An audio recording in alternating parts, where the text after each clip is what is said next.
Hi everyone, Siavash here, and in this quick video, I'm going to show you how you can use AI segmentation in order to do reactivation campaign without you doing anything. So as you can see, what I have set up in here, we got a Google Sheet data that is a history of our previous customers' purchased order and also their conversation with our customer service or sales agent. We have that being fed into the ChatGPT OpenAI through Make.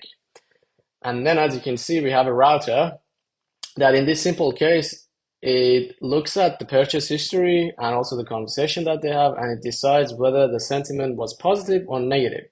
If it was a negative sentiment, we try to up update them inside the Go High Level through the automations that we have for the negative sentiment and try to get them back and make them happy.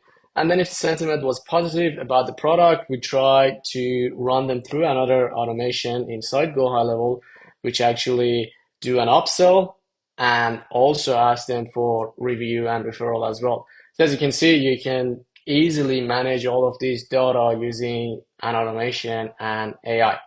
I hope you enjoy this one. If you want to learn more about automation, automating your business, there's a link in the bio. And yep, let us know how we can help. Thanks. Bye.